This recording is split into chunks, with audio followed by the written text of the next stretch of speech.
Mesmo assentados, nós vamos ler a palavra de Deus. Veja o que diz a palavra, Lucas capítulo 3, a partir do versículo 1. No 15º ano do reinado de Tibério César, sendo Pôncio Pilatos governador da Judéia, Herodes, tetrarca da Galileia, seu irmão Filipe, tetrarca da região da Utereia e Traconites, e Lisânias, tetrarca de Abilene, sendo sumos sacerdotes Anás e Caifás, veio a palavra de Deus a João, filho de Zacarias, no deserto. Ele percorreu toda a circunvizinhança do Jordão, pregando o batismo de arrependimento para a remissão de pecados, conforme está escrito no livro das palavras do profeta Isaías: vós que clama no deserto, preparai o caminho do Senhor, endireitai as suas veredas.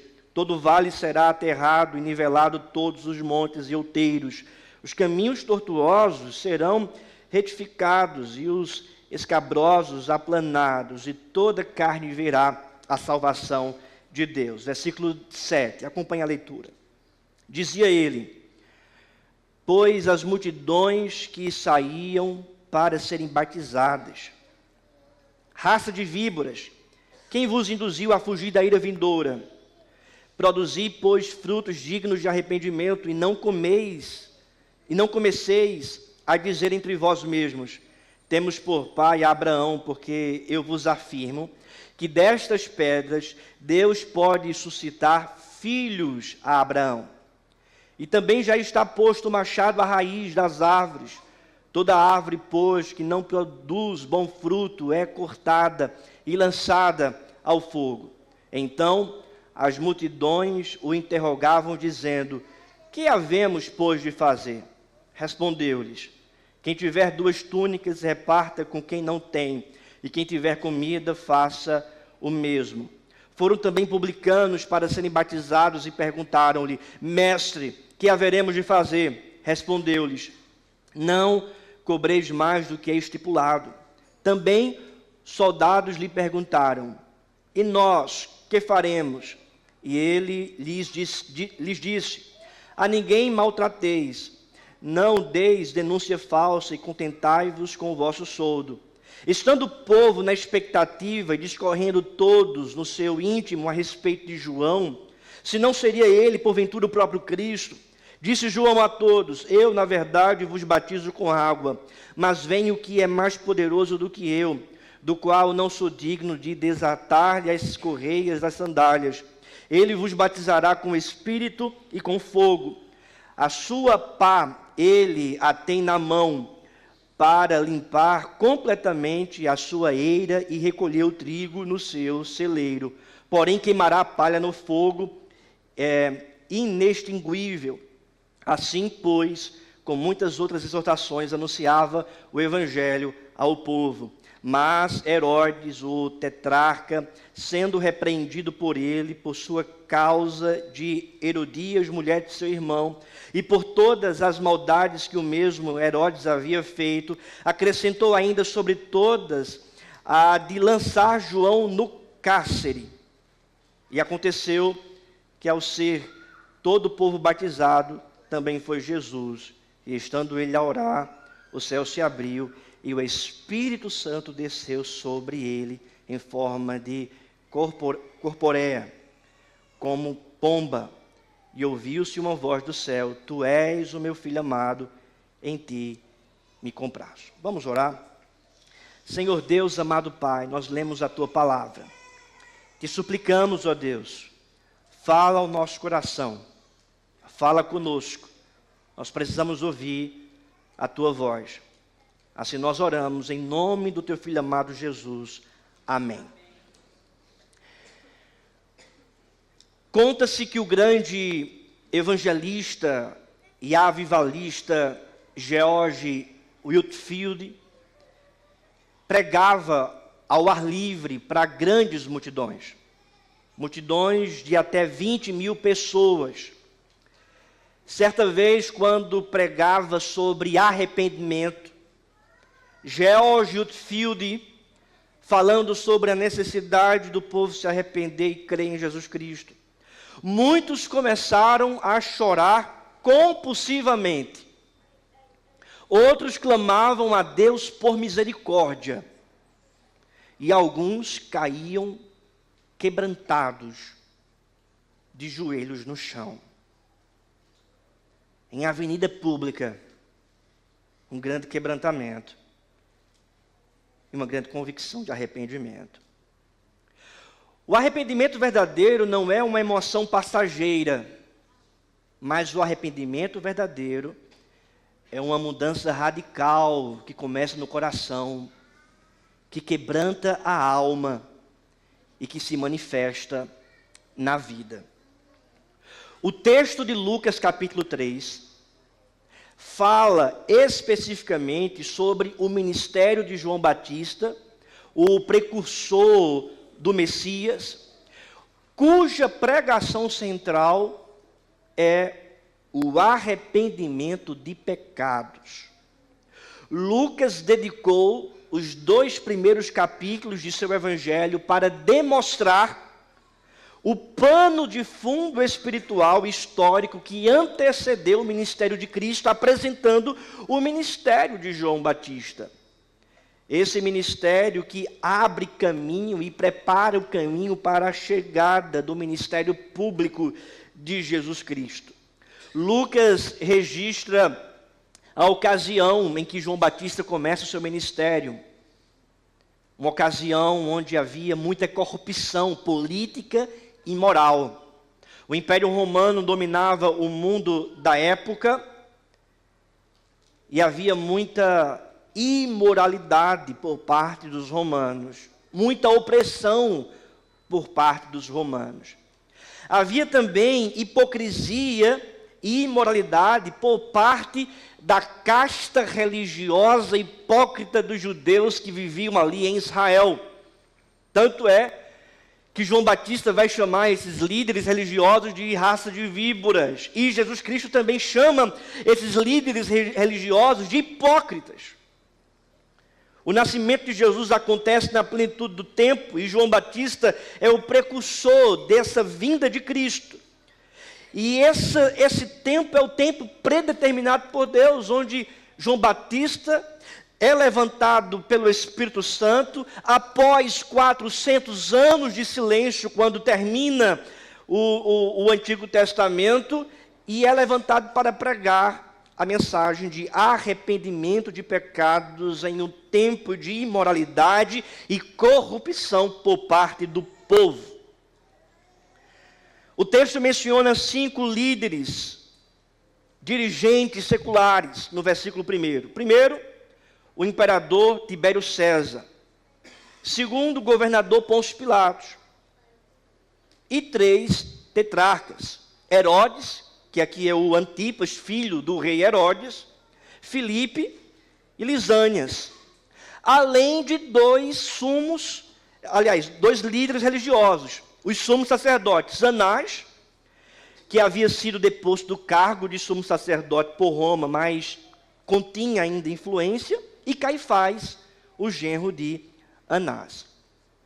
A data provável desse ministério de João Batista foi entre 28 a 29 depois de Cristo, quando Cristo ele começa o seu ministério com 30 anos. Veja o que diz o versículo 23. Ora, tinha Jesus cerca de 30 anos ao começar o seu ministério. Então, provavelmente foi nessa data. E ele, então, é levantado com essa mensagem principal, a mensagem de arrependimento de pecados. É sobre isso, irmãos, que eu gostaria de tratar nessa manhã, o arrependimento de pecados. A pregação de João Batista sobre arrependimento de pecados tinha 4 elementos. Primeiro elemento, o reconhecimento do pecado. O reconhecimento do pecado. Veja o que diz o versículo 3, acompanhe a leitura. Ele percorreu toda a circunvizinhança do Jordão, pregando o batismo de arrependimento para a remissão de pecados. ele percorria aquela região, pregando o batismo de arrependimento para a remissão de pecados. Ele identificava o pecado. Ele pregava contra o pecado. Ele tinha em mente que o evangelho, a mensagem do reino, não era uma mensagem para massagear o pecado, mas era uma mensagem para confrontar o pecado. Ele dizia que o pecado deveria ser então denunciado, revelado e remido pelo sangue daquele que viria, Jesus Cristo. O pecado, portanto, irmãos, é aqui reconhecido pelo seu pregador e é pregado para os ouvintes, para que os ouvintes também reconheçam o pecado. Para que haja genuíno arrependimento de pecado, há necessidade de reconhecer os pecados. Não simplesmente de um modo geral, arrependimento de pecados, mas de um modo específico, o arrependimento dos pecados. Quais são os meus pecados? O que é que eu tenho feito contra o meu Deus? O que é que eu tenho feito que não agrada a Deus? Eu reconheço a minha transgressão, a minha falha, os meus pecados, identifico-os e entrego-os a Deus, confessando eles e me arrependendo sinceramente deles. Não é um reconhecimento geral do pecado, mas é um reconhecimento pessoal do pecado. Tanto é que João Batista vai dizer, especificamente, você deve fazer isso em relação ao seu pecado, você deve fazer aquilo em relação ao seu pecado. Veja, por exemplo, o que ele diz no versículo 10. Então as multidões o interrogavam, dizendo, o que havemos, pois, de fazer? Respondeu-lhes, quem tiver 2 túnicas, reparta. Foram também os publicanos para serem batizados, perguntaram, mestre, o que havemos de fazer? Respondeu-lhes, não cobreis mais do que é estipulado. Ou seja, ele identifica o pecado. O pecado não é uma questão geral. Quando eu confesso a Deus os meus pecados, eu não digo assim, Deus, perdoa os meus pecados. Não. Mas eu reconheço quais são os meus pecados. Eu preciso entender quais são os meus pecados. Eu preciso entender o que é que eu estou ofendendo a Deus com a minha vida. Identificá-los. E então confessá-los diante do Senhor. O pecado tem que ser diagnosticado. O pecado tem que ser então confessado. E o pecado, portanto, tem que ser reconhecido. Irmãos, imagine um doente que se recusa ir ao médico porque não admite estar enfermo. Assim é aquele que não reconhece o seu pecado diante de Deus. Está enfermo, mas se recusa em ir a Deus, confessar o pecado e reconhecer o pecado diante do Senhor. Nós não podemos ser doentes que se recusam em ir ao médico, mas precisamos ser, de fato, doentes que entendem qual é a enfermidade e coloquem essa enfermidade diante de Deus para que então possa ser curado, purificado, limpo pelo sangue remissor de Jesus Cristo. Há, portanto, esse reconhecimento de pecado. E eu aplico também essa verdade para as crianças que estão presentes aqui. Crianças, filhos, filhas, olhe para mim aqui um instante. O pecado é aquilo que desagrada a Deus. O pecado é aquilo que nos afasta de Deus. Quando a criança, quando você desobedece o seu pai, você está pecando contra Deus. Você está desagradando a Deus. Quando você não faz aquilo que a sua mãe pede para você fazer, você está desagradando a Deus. E isso nos afasta de Deus. Então, criança, filho, filha, reconheça também o seu pecado. E peça a Deus perdão pelos seus pecados. Para que você possa ser também purificado. Para que você seja limpo. Para que você também seja salvo. Há necessidade de filhos reconhecerem os seus pecados, de pais reconhecerem os seus pecados, de mulheres reconhecerem os seus pecados, de adultos reconhecerem os seus pecados. João Batista cita aqui o texto do profeta Isaías, no livro do profeta Isaías, capítulo 40, versículo 3 e 5, quando diz, vós que clama no deserto, preparai o caminho do Senhor, endireitai as suas veredas, todo vale será aterrado e nivelado, e todos os montes e outeiros, os caminhos tortuosos serão retificados, e os escabrosos aplanados. Ou seja, é uma estrada que está defeituosa e que será consertada. O pecado que é diagnosticado, mas que também é retirado. E essa mensagem de salvação não se limita apenas ao povo judeu, mas é para todos os povos, porque no versículo 6 diz: e toda carne verá a salvação de Deus. Ou seja, é o reconhecimento do pecado para, mais adiante, receber a salvação que vem do Senhor. Os grandes avivamentos, irmãos, começam com o reconhecimento de pecado.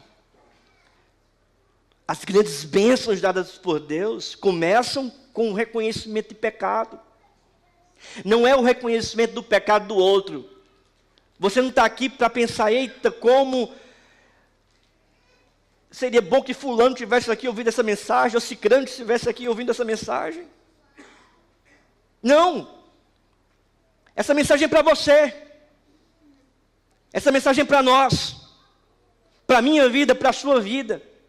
Para que a gente cresça, porque a vida com Deus é individual, a salvação com Deus é individual, o seu crescimento é um crescimento individual com o Senhor, particular, pessoal. Eu reconheço o meu pecado, a minha transgressão, a minha falha, as minhas faltas, e reconheço esses pecados, identifico e coloco eles diante de Deus, pedindo a Deus: Deus me perdoa, Deus vem sobre mim com a tua graça, vem sobre mim com a tua salvação. Eu não sou merecedor, mas eu clamo por misericórdia, porque, irmãos, há aqui nessa mensagem de João Batista o reconhecimento do pecado, e esse reconhecimento que é pessoal. Segunda verdade, segundo elemento, a convicção da ira vindoura, ou da ira divina. Veja o que diz o texto, versículo número 7. Vamos ler juntos, toda a igreja, em uma só voz. Vamos lá? Dizia ele: pois as multidões que saíam para serem batizadas, raça de víboras, quem vos induziu a fugir da ira vindoura? Nós percebemos, irmãos, aqui que João Batista está pregando e denunciando o pecado da hipocrisia, dizendo: raça de víboras. Ou seja, João Batista não se intimida, mas chama pecadores do que eles são, para caracterizar os descendentes de Satanás e também a hipocrisia que existia por parte daqueles judeus. O termo, irmãos, também aponta para uma ira do juízo escatológico do Senhor, porque ele afirma: quem foi que induziu vocês a tentar fugir da ira vindoura, ou a fugir da ira vindoura? Vocês não vão conseguir. A ira de Deus chegará, e Deus pedirá conta dos seus pecados, e se você não se arrepender dos seus pecados, você será condenado, e você não vai fugir da ira vindoura do Senhor. Note que a mensagem da pregação do Evangelho atrai de fato as multidões. O versículo 7, dizia ele, pois, as multidões que saíam, as multidões iam até o pregador para ouvirem o Evangelho genuíno da parte de Deus. Os grandes avivamentos também, irmãos, são marcados por multidões que vão até o profeta, que vão até a mensagem, que vão até o pregador. Gente que sai de outros lugares, de outras regiões, para ouvir a mensagem do Evangelho. As multidões iam até João Batista, e João Batista não negociava a mensagem do Evangelho, dizia: raça de víboras, hipócritas, quem foi que tentou iludir a mente de vocês, achando que vocês vão fugir da ira vindoura, porque vocês vivem na prática do pecado? A ira de Deus, irmãos, permanece sobre aqueles que não se arrependem. O tema do inferno e do juízo divino sempre ofende a natureza humana. João Batista, porém, não se intimida. Ele prega o Evangelho, prega o juízo, prega a mensagem, mesmo que essa mensagem fira o ego do pecador. Ele não está aqui para massagear o seu ego. O pregador não está aqui para massagear o seu pensamento. nem falar aquilo que você deseja ouvir. O pregador está aqui para ser fiel à palavra e pregar a palavra com fidelidade, ferindo o nosso coração com a espada de sua palavra, arrancando de nossa alma toda incredulidade, todo pecado, para que sejamos purificados pela palavra do Senhor. Fugir da ira vindoura, irmãos, é inútil, pois a justiça divina alcançará o pecador e o nosso pecado, caso não nos arrependamos. Por isso não adianta se esconder do juízo de Deus, atrás de religiosidade, de nomenclaturas, de rituais, de familiaridade. Não adianta. Veja o que diz a palavra no versículo de número 8. Produzi, pois, frutos dignos de arrependimento, e não comeceis a dizer entre vós, temos por pai Abraão, porque eu vos afirmo que destas pedras Deus pode suscitar filhos a Abraão. Sabe o que está acontecendo aqui? O que está acontecendo é que aqueles que estavam sendo ofendidos com a mensagem do Evangelho diziam, nós não podemos receber essa mensagem para nós, porque nós somos descendentes de Abraão, nós somos filhos de Abraão, nós somos um povo que recebeu o selo da aliança, a circuncisão, para o nosso tempo, o batismo. Essa mensagem não é para nós. E aquelas pessoas estavam tentando se esconder, fugir, justificar que essa mensagem não era para eles, dizendo, não, nós somos da religião, nós fazemos parte do povo, nós somos os filhos de Abraão.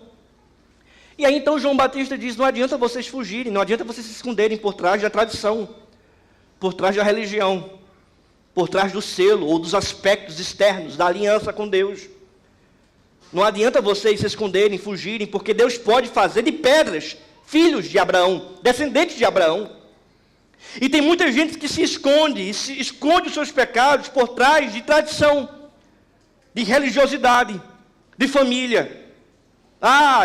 Estou batizado, estou na igreja, está tudo bem. Não, não está. Se você não tiver uma vida com Deus e não se arrepender dos seus pecados e não viver em santidade, a apostasia vai bater na porta do seu coração e você pode ser um presbiteriano, um congregacional, um assembleiano e ainda assim não ser salvo, por ter uma vida na prática do pecado. É bem verdade que todo aquele que é crente, verdadeiramente crente, vai congregar, mas nem todo que congrega é verdadeiramente crente.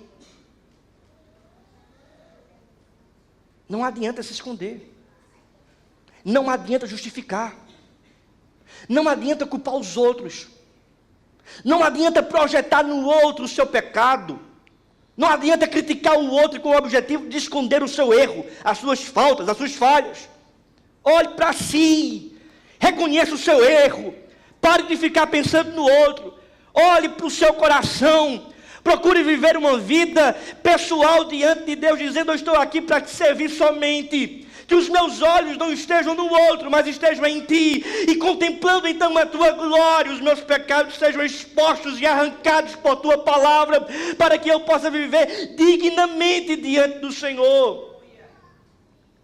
Há, portanto, meu querido irmão, a convicção de pecado, o reconhecimento de pecado e a convicção da ira de Deus, da ira vindoura. Se não houver arrependimento, a ira de Deus chegará. Se não houver quebrantamento, o juízo de Deus chegará. E não tem como se esconder do juízo vindouro. E diz a palavra que aqueles que estão debaixo desse juízo, que não se arrependeram, serão lançados em um lago de fogo.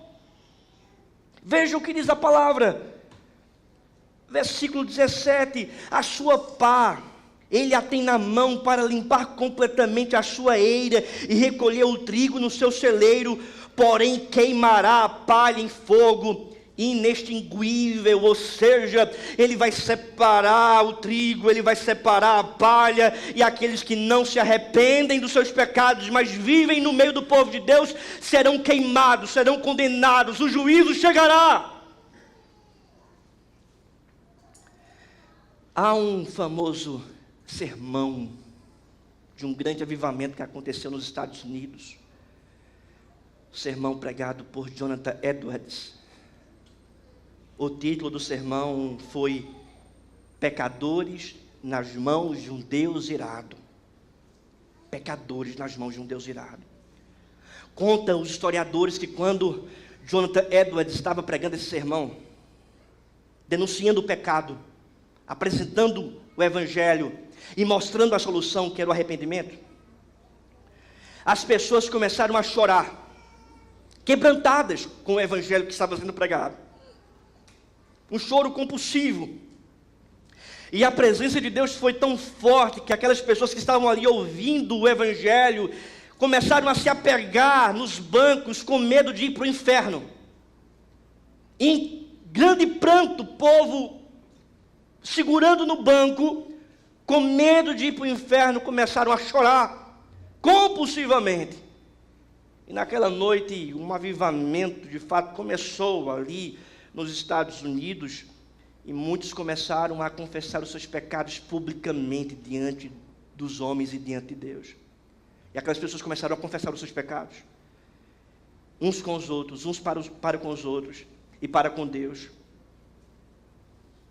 O reconhecimento do pecado pessoal e também a convicção da ira vindoura faz parte da mensagem de arrependimento de pecados. O machado está posto na raiz. Veja o que diz a palavra, irmãos, no versículo 9. Vamos ler juntos? E também já está posto o machado à raiz das árvores.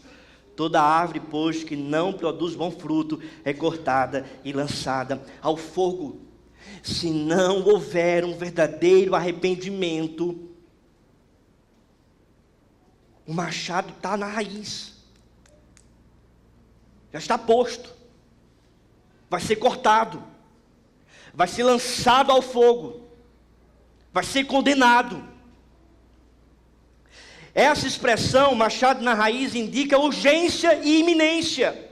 O juízo está prestes a ser executado. Um dia Cristo voltará, não somente para salvar o seu povo e levar o seu povo para o céu, mas também para julgar com santo e justo julgamento os pecadores, os ímpios, aqueles que não se arrependeram, e lançar no inferno aqueles que não se arrependeram dos seus pecados. Essa mensagem é de urgência, iminência. A expressão diz, já está posto o machado à raiz, ou seja, a pregação do evangelho, a pregação do arrependimento de pecado, é uma pregação urgente, e Deus tem pressa para que a gente pregue esse evangelho, para que a gente plante novas igrejas, para que a gente anuncie a palavra do Senhor, anuncie a verdade de arrependimento de pecados, uma verdade que tem sido desprezada por muitos pregadores populares da nossa cultura. A gente abre as redes sociais e esses pregadores famosos por aí só pregam coisas que vão massagear você, que vão tirar as lágrimas dos seus olhos, pensando apenas em coisas boas para você, que Deus está apenas cuidando de você, que Deus está apenas preparando coisas boas para você. Tem pregador que diz que se você sonhou ou pensou é porque Deus vai te dar. É tudo tentando colocar você como centro da mensagem e que Deus está servindo você. É verdade que Deus cuida, sim. É verdade que Deus é amor. É verdade que Deus manifesta a sua paz, a sua providência, o seu auxílio, mas também é verdade que Deus é justiça, também é verdade que Deus é juiz, também é verdade que Deus abomina o pecado, odeia o pecador e vai lançar pecadores ao inferno. Também é verdade que o pecador precisa se arrepender dos seus pecados e crer em Jesus Cristo. A imagem da palha sendo queimada se refere ao destino eterno dos ímpios, daqueles que não se arrependeram e vão eternamente sofrer o juízo de Deus. Há um pastor evangelista, avivalista, espiritualista Charles Spurgeon, ele afirmou: o pecado e o inferno estão casados. O pecado e o inferno estão casados, a não ser que o arrependimento anuncie o divórcio. Só o arrependimento pode separar você do inferno. Se você não se arrepender verdadeiramente, você está marchando para queimar no lago de fogo, para receber a condenação. E é por esta razão que a mensagem é urgente: se arrependa dos seus pecados verdadeiramente. Terceiro elemento, irmãos, há uma transformação espiritual. Veja, primeiro elemento da pregação de arrependimento de pecados é o reconhecimento do pecado. Segundo elemento é a convicção da ira divina. Terceiro elemento é a transformação espiritual. Perceba o que diz o versículo 10. Então as multidões o interrogavam, dizendo: que havemos, pois, de fazer? Respondeu-lhes: quem tiver 2 túnicas, reparta com quem não tem, e quem tiver comida, faça o mesmo. Foram também os publicanos para serem batizados e perguntaram-lhe: mestre, que haveremos de fazer? Respondeu-lhes: não cobreis mais do que é estipulado. Também os soldados lhe perguntaram: e nós o que faremos? E ele lhes disse: a ninguém maltrateis, não deis denúncia falsa, e contentai-vos com o vosso soldo. Ou seja, é uma transformação espiritual. É uma mudança espiritual. Os frutos são atribuídos a cada categoria dos ouvintes. Quanto às multidões, elas deveriam suprir as necessidades dos outros. Versículo 11. Quanto aos publicanos, eles deveriam abandonar a corrupção ou a extorsão financeira. Versículo 13. Quanto aos soldados, eles deveriam ser profissionalmente íntegros. Versículo 14. Todas essas atitudes revelariam uma mudança interior que poderia ser vista exteriormente. Arrependimento produz fruto. Arrependimento produz transformação. Se mentia, vai falar a verdade. Se roubava, vai ser íntegro. Se fazia falcatrua no trabalho, vai viver agora em honestidade. Se vivia na imoralidade, vai viver na pureza. Se vivia na prostituição, vai viver agora na santidade. Se era um glutão, vai se controlar. Se não tinha domínio próprio, vai agora ter domínio próprio. Se agia com ódio, vai agir com paz. Se agia com fofoca, vai agir agora segurando a língua. Se agia com mentiras, nas artimanhas da carnalidade humana, vai agora viver de acordo com o princípio do Evangelho, vivendo de acordo com a vontade do Espírito Santo. É uma transformação, irmãos. É mudança de vida. Se vivia no mundão, vai viver na igreja. Se era um beberrão, vai viver agora se controlando. Se vivia nas festas mundanas, vai viver agora na festa de Deus, que é o culto, que é a igreja. É uma transformação. Arrependimento não é apenas um remorso, uma tristeza do pecado, mas arrependimento é abandono do pecado, é mudança de vida, é libertação do pecado. Não é simplesmente uma tristeza, não é simplesmente uma culpa, mas é a consciência salva e libertada pelo Evangelho do Senhor Jesus, pelo sangue de Cristo, mas também uma prática redimida pelo sangue de Cristo. Eu não vivo mais na prática desses pecados, eu vivo agora na prática da vontade de Deus. É uma mudança, é uma transformação espiritual. Até porque, irmãos, o termo arrependimento significa metanoia. Mudança de vida, mudança de comportamento, mudança de atitude, mudança de ação, mudança de palavra. Se não houver mudança, não houve arrependimento. Se não houve abandono de pecado, não houve genuíno arrependimento. Clame a Deus, irmãos, para que de fato o Espírito Santo possa produzir no seu coração verdadeiro arrependimento de pecados e que você possa viver genuinamente a vontade de Deus, não a vontade sua, não a vontade da carne, mas a vontade de Deus, a vontade do Senhor. A quarta e última verdade, irmãos, o quarto elemento é a fé no verdadeiro Cristo. Porque veja o que diz a palavra de Deus, versículo 15. estando o povo na expectativa e discorrendo todos no seu íntimo a respeito de João, se não seria ele, porventura, o próprio Cristo. Versículo 16, vamos ler juntos? Disse João a todos: eu, na verdade, vos batizo com água, mas vem o que é mais poderoso do que eu, do qual não sou digno de desatar-lhe as correias das sandálias. Ele vos batizará com o Espírito Santo e com fogo. O povo estava pensando que ele era o Cristo, presbítero Júnior. E ele diz: eu não sou o Cristo, mas eu estou apontando para ele. Eu vos batizo com água, mas virá aquele que vos batizará com o Espírito e com fogo. Expressões que simbolizam o juízo de Deus e a purificação do Espírito para aqueles que são do Senhor, os eleitos do Senhor. Virá aquele que vai fazer uma transformação interna, espiritual, que vai nos encher do seu Espírito, que vai julgar futuramente os ímpios, aqueles que não creem. Vem aquele que verdadeiramente é o Salvador. Então, o pecador deve reconhecer o seu pecado pessoal, deve ter convicção da ira divina, deve ter uma transformação espiritual e correr para os braços de Cristo. Porque somente Cristo, com seu Espírito Santo, pode transformar a nossa vida, pode arrancar a incredulidade, pode mudar o nosso coração e trazer paz para a nossa alma.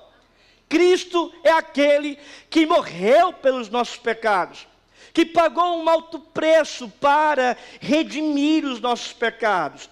Os nossos pecados foram levados por Jesus Cristo na cruz. Ele morreu por todos os nossos pecados. Então aquele que se arrepende e tem fé em Jesus Cristo é perdoado de todos os seus pecados. Martinho Lutero disse que arrependimento e fé andam de mãos dadas. Você se arrepende, mas você crê. Você se arrepende, mas você tem a solução que é Cristo. Você se arrepende, sabe da ira vindoura, mas sabe também que Cristo sofreu essa ira em teu lugar na cruz. Você se arrepende, mas você se apega a Jesus Cristo.